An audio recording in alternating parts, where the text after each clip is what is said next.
The reading is from Matthew 2, verses 1 through 12. In the time of King Herod, after Jesus was born in Bethlehem of Judea, wise men from the east came to Jerusalem, asking, "Where is the child who has been born King of the Jews? For we observed his star at its rising and have come to pay him homage." When King Herod heard this, he was frightened, and all Jerusalem with him. And calling together all the chief priests and scribes of the people, he inquired of them where the Messiah was to be born. They told him, "In Bethlehem of Judea, for so it has been written by the prophet, and you, Bethlehem, in the land of Judah, are by no means least among the rulers of Judah, for from you shall come a ruler who is to shepherd my people Israel." Then Herod secretly called for the wise men and learned from them the exact time when the star had appeared. Then he sent them to Bethlehem, saying, "Go and search diligently for the child, and when you have found him, bring me word so that I may also go and pay him homage." When they had heard the king, they set out, and there ahead of them went the star that they had seen at its rising until it stopped over the place where the child was. When they saw that star, it stopped. They were overwhelmed with joy. On entering the house, they saw the child with Mary, his mother, and they knelt down and paid him homage. Then, opening their treasure chests, they offered him gifts of gold, frankincense, and myrrh. And having been warned in a dream not to return to Herod, they left for their own country by another road. God's word for God's people. Let our hearts hear and our minds respond.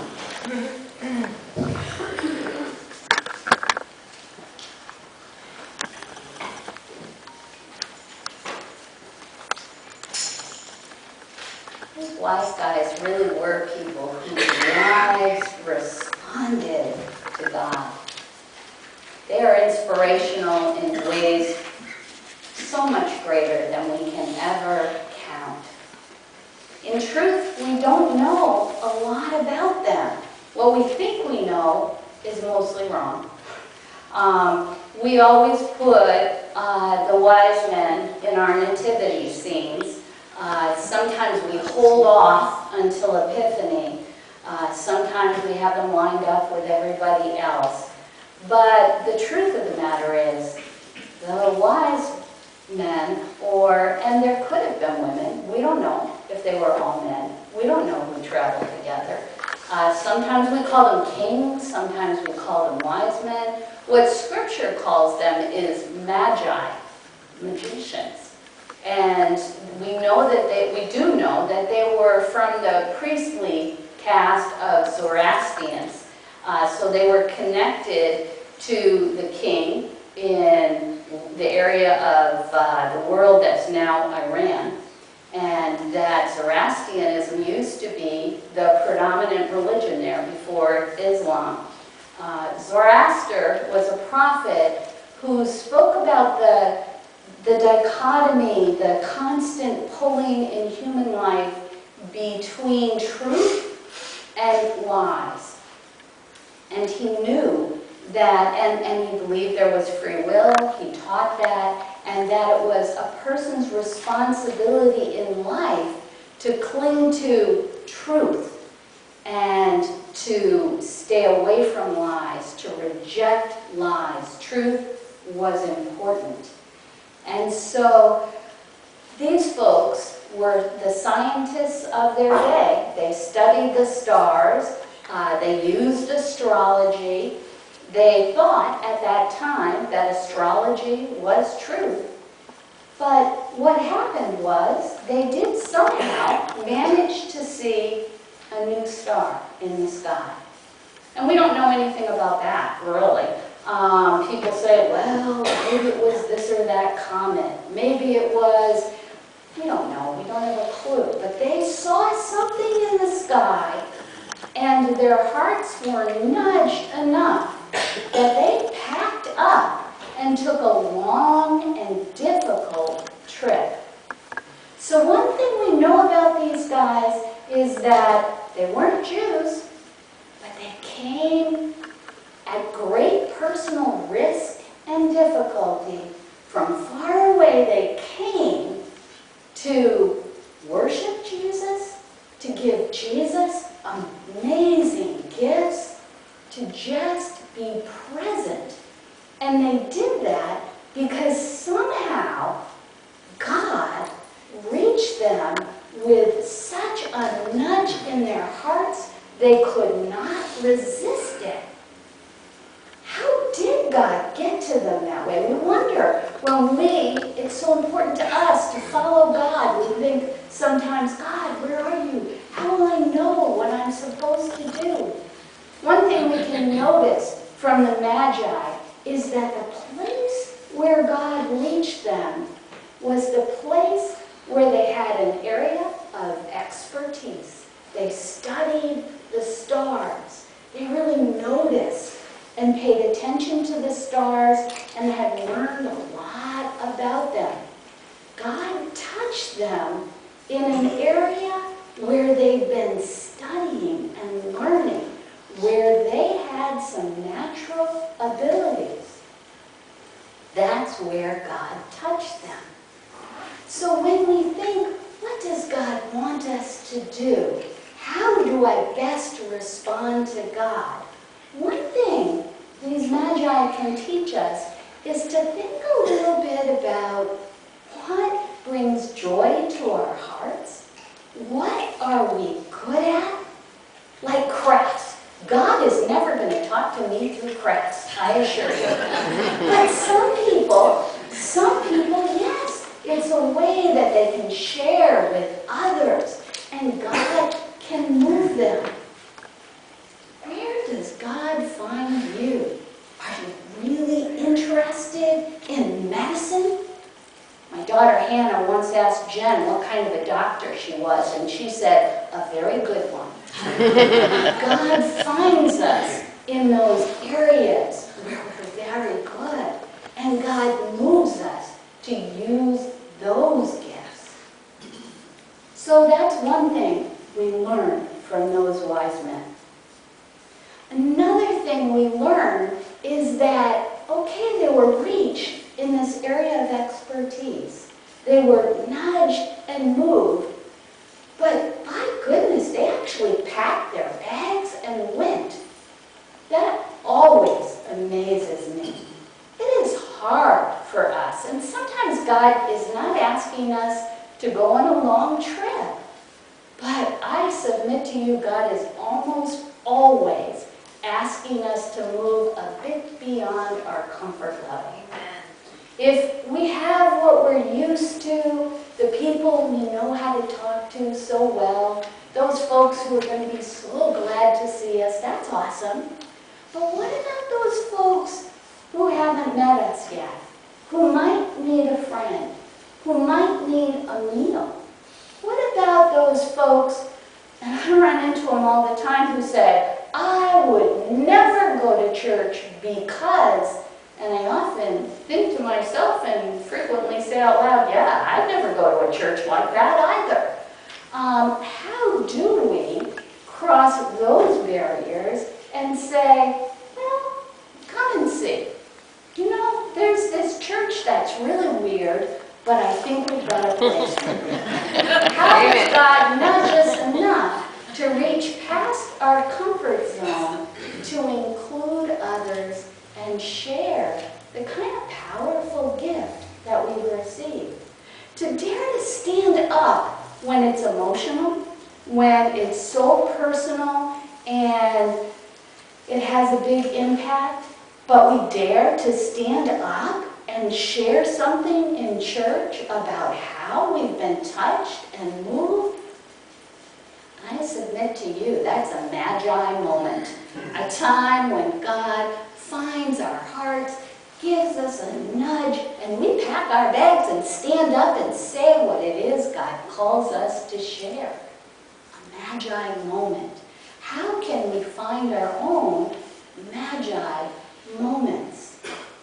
Now, another thing we know about these Magi is, I got this dish towel that everybody laughs at and I love it. It's a really good dish towel for one thing. And for another thing, it's got this cute saying on it about if the wise men were wise women, They would have appeared in time for the birth. They would have brought casseroles and diapers, and they would have been on time because they would have asked for directions. Well, that's another thing we think we know about men in general, and certainly these magi. That's totally not true.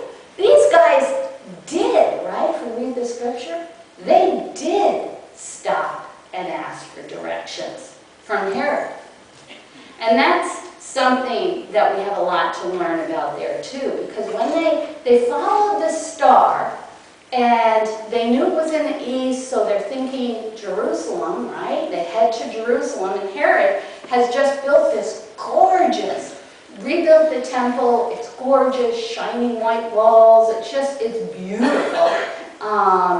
And so of course, they're looking for a king. They go to Jerusalem. They go to the palace. And of course, Herod, talk about the tension between truth and lies, good and evil. Herod was not a good guy. So if Jesus had been born into his household, he would have been dead already. Herod killed his own children, so he wouldn't have several of them. So there would be no competition, no wrestling. One of his wives, who supposedly was whom he loved, he was nudged to jealousy. He had her killed. He had her kids killed. So, but they don't know all this. That's where they go. They go to the palace. They go to Jerusalem, and they ask. So Herod, imagine how he feels, right? He's willing to kill his own kids, and these wealthy people come along from far away and say, hey, we heard there's a new king born. So Herod was really happy about that, right? And so he sends for the priests, all the people who study the scriptures and would be expected to know where the Messiah would be born. And they answer right away. It doesn't take them any time at all. The scripture doesn't say, well, and they wrestled with it for months, and finally they discerned. No. Herod calls them, they come, and they know the scriptures very well, so they refer to Micah, and they refer to 2 Samuel, and they say, oh, he's going to be born in Bethlehem. And Herod then says to the Magi, well, go find him, and then tell me so I can go and worship too. Kind of hear that snake hissing in the background? And so the Magi agree to that, and off they go. So they did. They stopped. They asked for directions. And the scary part for us as good church people is that the good church people of the day knew right how to answer where the Messiah was. But did they trundle along and say, oh yeah, I've been waiting for this all my life. Let me go and worship. They hung with Herod because Herod was where the money was. Herod was where the power was. And it is not that hard for us to look around at good church people today who are hanging with the power. And they are not defending those without power. They are not defending those who are hungry, who are imprisoned. So as good church people, we need to take note about what happened with those magi and look for our magi moments where we're called to keep going, to not stick in those places of power, but to move on and find where Jesus is. And so they did. They moved on. Now, for men who don't ask for directions, I got to say as a side, of course men never ask for directions anymore. Do you know what Herod did? Herod killed all the kids from babies up to age 2, because later on you're going to hear the Magi didn't return. He wanted to be sure he got them. So if you're a guy and you have this precedent, what happens when you ask for directions? You are never going to make that mistake again. So men sometimes are simply responding to their Magi moment and not asking for directions. But anyhow, so the Magi go, and this is another God thing that we have to learn from. They go and they find Jesus. Now we know from the Gospel of Matthew that Jesus spoke, hey, journey back, yay! Okay, I don't have much time now. So we know from Matthew's Gospel that Jesus folks are not wealthy. We talked last week about Mary and Joseph offering 2 small birds in the temple instead of a lamb. So the house they lived in, the house that the Magi, and it wasn't at the stable, that's in Luke's Gospel. Talk to me sometime about how those birth narratives are completely different and not reconciled, even if we reconcile them in our nativity scenes. We can have a conversation about that later. Anyhow, they go, and here's the miracle. They recognize somehow, and this is a God thing, how do you know when you've arrived, when you're right where you need to be? You know, you might get guided by a star. Many slaves got guided by the North Star. But how do you know where you're right where you need to be? Stars don't have neon arrows pointing down, this is the spot, this is the spot. How do you know when you find your grandmother? Or, come join me, that would work too.